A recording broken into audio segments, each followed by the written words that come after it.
just really excited about what they're building. I'm really excited about the passion, the mission, the vision. I can feel it in that first call. Yeah. And I think it's tough when it's like, when you don't know, right? Either you know right away. So there are also cases where I know right away, this is not for me. Whatever it might be, it might not be the founder, it might be the market, it might be the sector, it might be something, right? But usually I very quickly know. And sometimes I write a check and I'm like, do I even have the cash to write this check?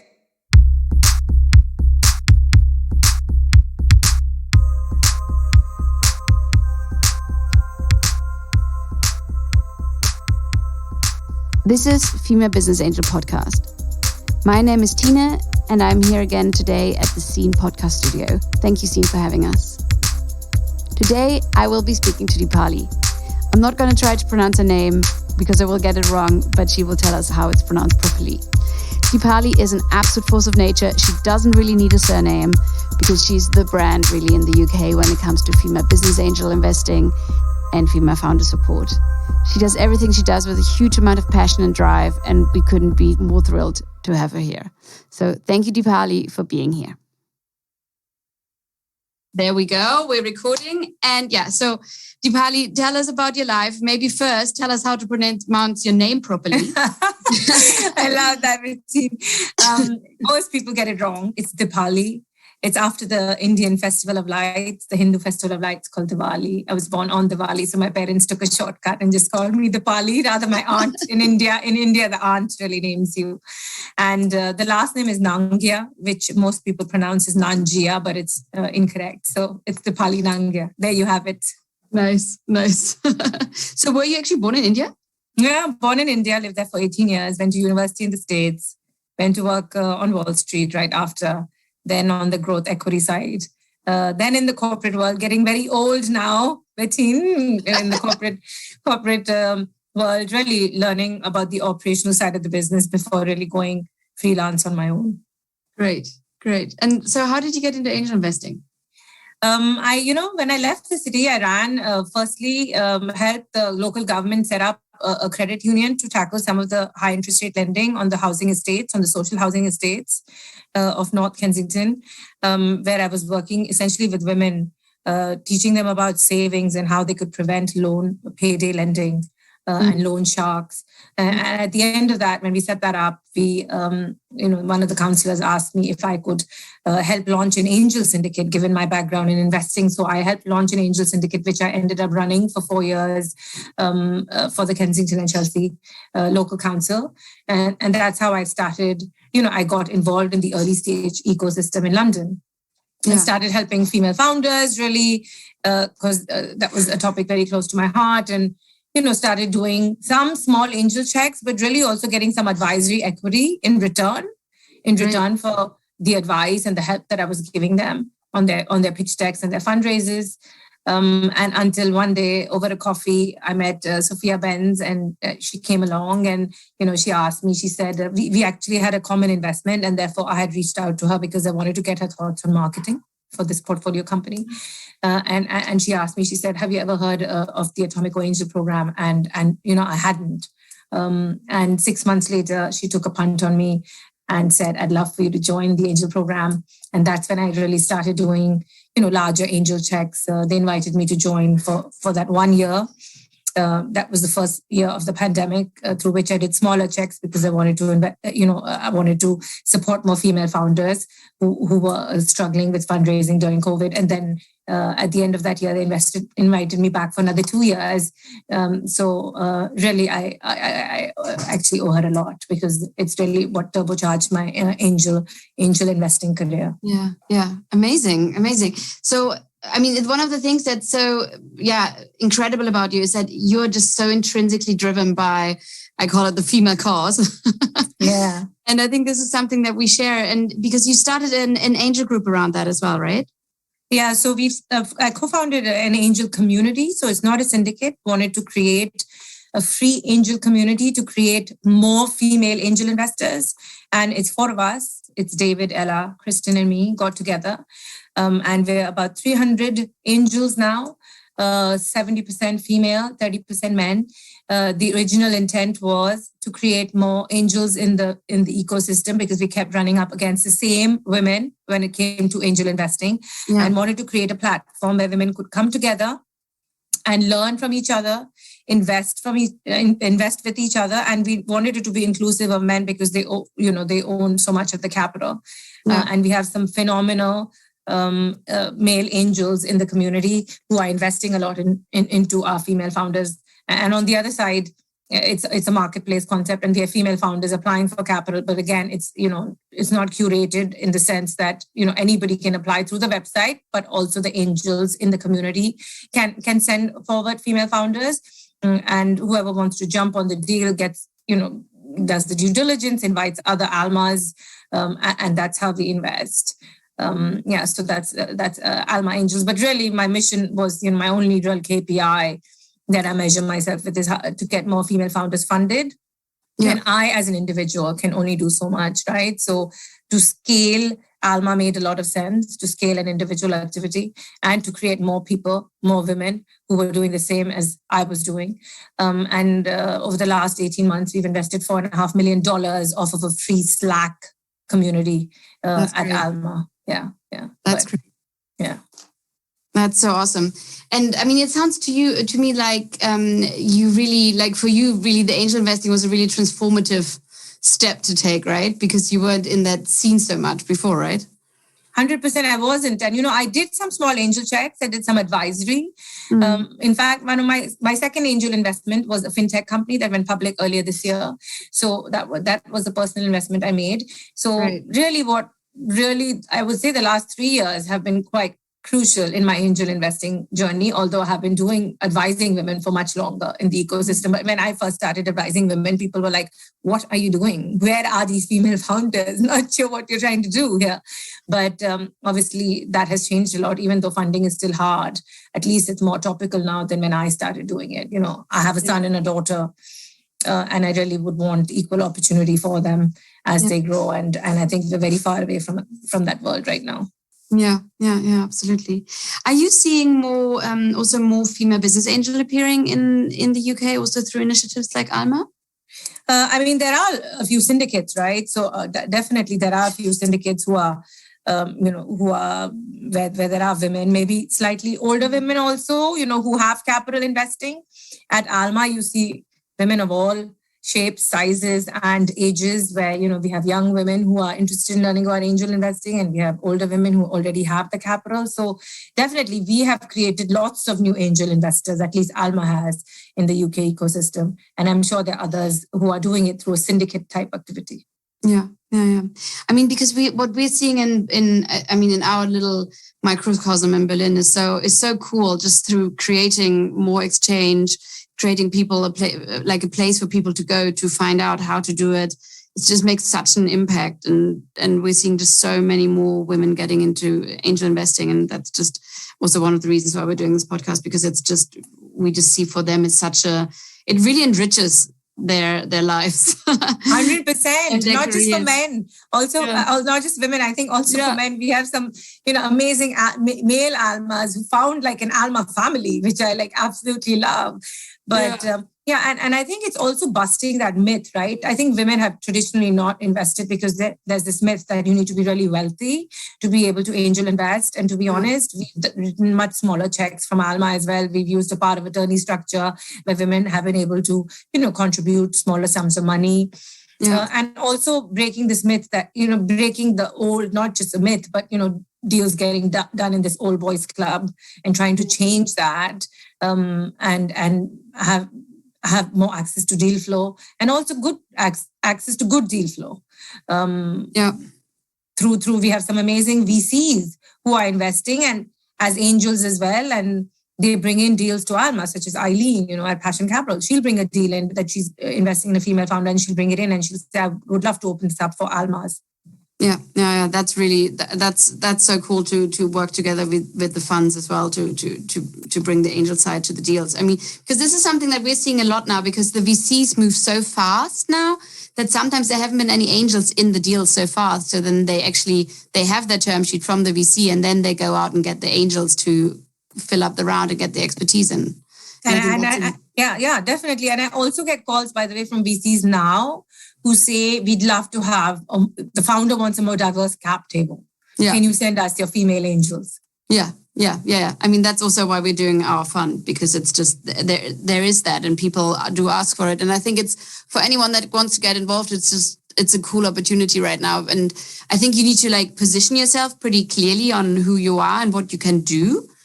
But then you can get such good referrals in, and it's such a great opportunity for anyone that has something to offer. Yeah, especially at a time when capital is a commodity, right? Yeah, I think having a value add, which and women tend to be very collaborative, tend to love working with their companies, tend to bring a lot more than capital, I feel, in terms of time, etc., and resource and connections. I think it's a great time. Yeah, and I mean, we, especially in the very early phases, we always advise all the founders to, if someone brings a lot of value add, just don't decline them because their ticket is too small for what 100%. They thought was a good idea.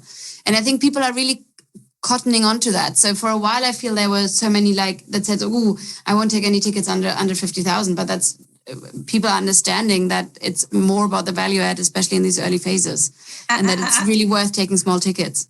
Yeah, most companies are seeing that. I did have a conversation recently with a company, Teen, and I actually couldn't believe it because I wanted to invest, 20,000, and I said, I'll open it, I'll bring it to Alma's. Guess what? It's a business that is. It was a business that was. The audience was women. So let's put it that way. So they were trying to build a business for females. And I said, you're not based in the UK. You're opening an office in the UK.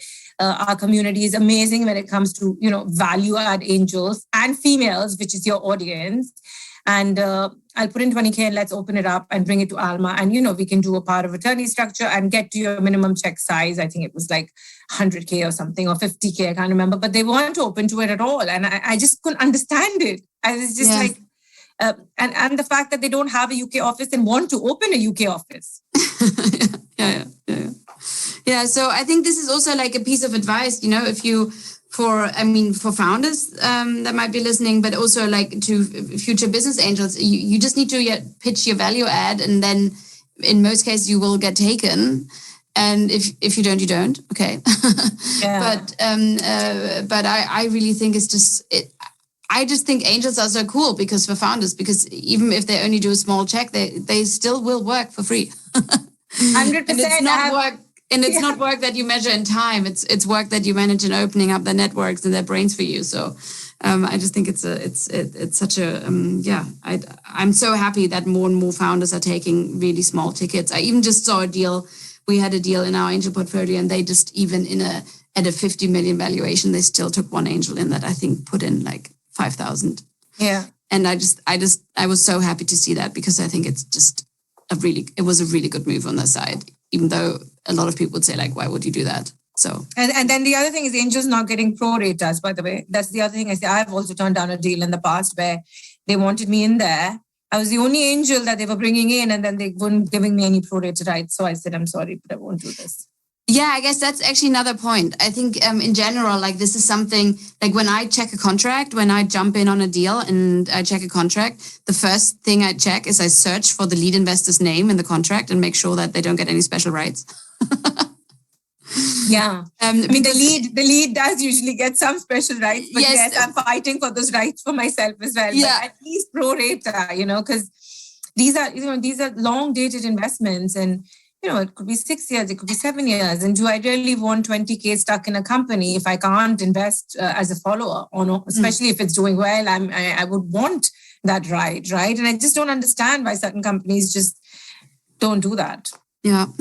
So I think, So I think that's also kind of a really important advice for people getting into it, is to say, like, make sure you get your pro rata rights. Make sure you just don't your information right. I mean, in my case, obviously, I'm very close to the founders, and they're on a WhatsApp basis with me and constantly messaging me. But it might not be the case for you, and it's very important that you know what's going on at your companies. Yeah. Totally. So, but this actually brings us to a good point. So how do you keep contact with your companies? So I'm in touch with them on WhatsApp. They message me. In fact, right before right before I got on this call, I got a call from one of the founders. They're closing their seed and they said, can't get a hold of this investor. Do you know their details? Do you know how I can reach them? And then yesterday I had another company reach out to me and she said, they wanted a fund in. And she said, I've written this email. Can you read it for me? I want to send it to the fund. What do you think? Should I send it? And I said, absolutely. I love this email. Please send it. And then she sent me a message yesterday evening saying, guess what? They're in. So, cool. I'm in touch with them all the time. Yeah. Literally all the time. When I say all the time, I mean all the time. Yeah. And I think this is actually the cool thing. And that's why it's so great that we have these communication channels like WhatsApp now, where it's just so easy to have like a low touch communication. So, and I think there are like these kind of, and everyone needs to find their way to communicate with their angels. Because there's some people that do like regular calls, there's some just keep it on a more loose basis. And I don't think there's one way for people to do it. It's a relationship. So you need to find out what works both sides, I think. 100%. And, there are founders who prefer to then set up a call in the calendar. Everybody has those as well. But, as long as you're in touch with them, their time is, very precious, much more precious than my time probably. And whatever suits them. But all I want them to know is I'm around when they need me and never to hesitate to call me. Yeah. What would be your top advice for people wanting to get into angel investing? I mean, I think the first thing is to obviously... it's much more fun and you learn a lot more by like doing it with like-minded people. So, communities like Alma and Oxo, etc., help a lot, obviously. Just like anything else, like cycling or driving, I think you learn best by doing it. And sometimes it is the more expensive way because your first deal might not be the best deal ever, but you just learn a lot more as you go. Which is why learning with other people where you don't know all bits of the puzzle is obviously better because it brings diversity of thought into the process and diversity of skill set. Angel investing is high risk. I think when you write that check, you should be willing to say goodbye to that money. So, and it is a lot about the founders and I often see lots of analysis paralysis, but you're really thinking that this is a lot about the founders in the early days and of course the market. And sometimes the market timing is so relevant, right? But a good founder in a bad market will somehow still figure it out as opposed to and sometimes a bad founder in a good market also gets lucky. But really, I think it's a lot about the founders. Yes, absolutely. Also, I think it's about diversification, right? I just prefer to write those smaller checks in the beginning and then double down, or at least you want to have a large enough portfolio because it's such a high risk. Yes, I think this is something that's really important that a lot of people get wrong. So I think when you start angel investing, you really need to like take a view over a few years and make kind of a little calculation. How much can you put into the whole thing over the next 3 years? And then you should target to get like minimum double-digit number of deals in. Yeah, absolutely. And I've even spoken to when I started out, I spoke to a lot of people about it. And there were some that are really aggressive and say like, you need to do 50 or stop. But I think if you aim for kind of 10 to 15, you're in a really great spot. Or even if you just want to start with doing a couple, but then obviously if you don't diversify, it's a greater financial risk. 100%. Yeah. So I would really love to hear from you as well. How do you, so when you first meet founders, what are how do you find out whether they're good founders? And if you say it's so much about the good founder, like what's your, how do you train your nose? You asked me the $1 million question. Usually I'm really excited in that first call. There's so many angel checks I've written just in the first call, right? Yeah. I'm just really excited about what they're building. I'm really excited about the passion, the mission, the vision. I can feel it in that first call. Yeah. And I think it's tough when it's like, when you don't know, right? Either you know right away. So there are also cases where I know right away, this is not for me. Whatever it might be, it might not be the founder, it might be the market, it might be the sector, it might be something, right? But usually I very quickly know. And sometimes I write a check and I'm like, do I even have the cash to write this check? Sometimes when I'm doing quick personal tickets, and just very excited about it. And I think the ones that are in the middle where you're not sure is when you really need to dig a little deeper. And then when I am doing my Atomico checks, I very much follow a process where I do founder reference calls, where I talk to other people. I go on LinkedIn and I'm like, it doesn't have to be a long process, but I would like to know a little bit more about the founder, if they've worked somewhere, or if what their leadership skills are. Can they motivate other people? Those are the kinds of things that I'm looking for. But also I look at their backgrounds, right? What have they done in the past? Have they built and scaled? And having said that, I've invested in lots of green founders. Yeah, I've invested in, Planera, which is a flushable sanitary pad. I was a mentor to them at Imperial. They were at Imperial when I first met them, and they're raising their seed round now. I've invested in ShellWorks. She was at Imperial, emailed me cold, and I think she had worked at Apple before, but she did have work experience as opposed to, the other guys who were, really fresh in their master's program. So I have invested, but I do tend to also look for some, what have they done in the past? What have they built? But, you often find that female founders are not second-time founders. How many female founders do you meet that are second-time? So if I had to have that lens, then I would never invest in anybody. Actually, right? Or very few. Deepali, this is one of the things that making us so happy right now with our investments with the fund, that we're actually seeing a lot of second-time founders now, and female founders, second-time, third-time female founders. And those are like, if you look at the usual crazy rounds that are happening with the guys, they're all experienced founders. So, and I'm so excited now that so many women come to the point where they are on their second company. That's amazing. But I don't think we've seen that as much in the UK as maybe in Germany, because I have funded a lot of first-time female founders. Yeah. And I think that is a bias actually in the VC industry when you're looking for that second-time female founder or second-time underrepresented founder, and then just not enough of them out there. Yeah. Now, we've invested in a lot of like first-time founders as well, but it's this is one of the things that's making me so happy that there are actually a lot of second-timers now, and it's cool, and because it means because you definitely need to so change many things moving. Need to change the gender wealth gap, the gender pension gap, the gender pay gap, all of that, right? So you definitely need those second-time and third-time female founders. Yeah. But I like that you, like, when you opened up your response on the founder question, that you talk about excitement, because I think in the end that's actually what it comes down to.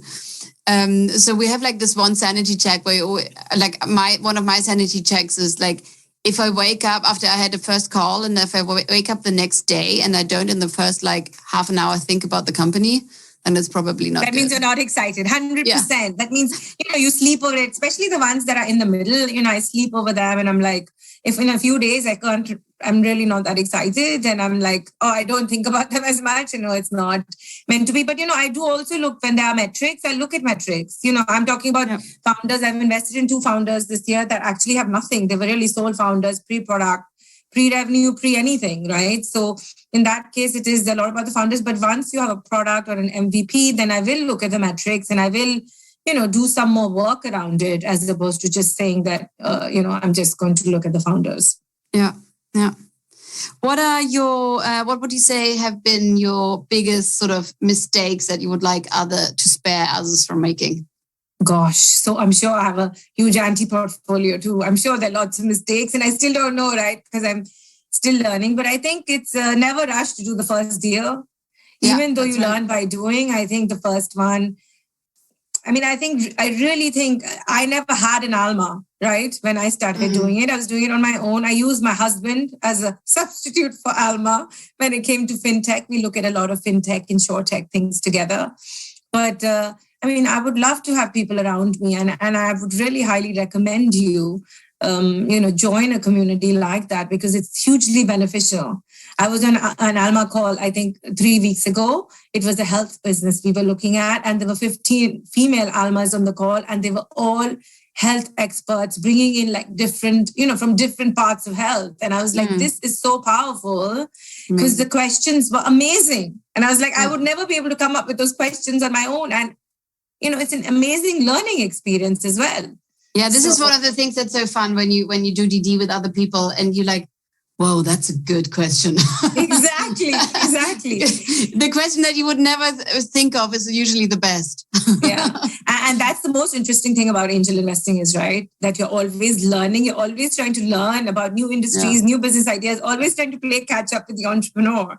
You're never going to know as much as them, but that is the most interesting. And learning from other people around you. So I would say that, having a community of people, or even if it's friends, if you don't want to join anything, like-minded people, you also feel like with Alma, you also feel like you're contributing, right? You're on a mission to change the world. And I think that's huge. I mean, investing $4.5 million of a free Slack community, tell me any fund, most people will have a legal structure and fundraise and, be doing all that before they can deploy $4.5 million of capital. Here we started, and 18 months later, we deployed $4.5 million of capital. It's amazing. It's so cool. It's so cool. And I think this importance of having your gang is just incredible, because, I mean, this is how I got started with Geza and Fabiola. And for me, that was the most important thing, is to have this gang together. And suddenly you build momentum, you build a brand, like some sort of brand is maybe too much, but, you get a clearer positioning, you see more things, you can talk about things, and you make decisions faster. It's 100%. I really think like for me, probably the two top tips would be, don't put too much money into your first ticket. Yeah. Because everyone I speak to put too much money in their first ticket.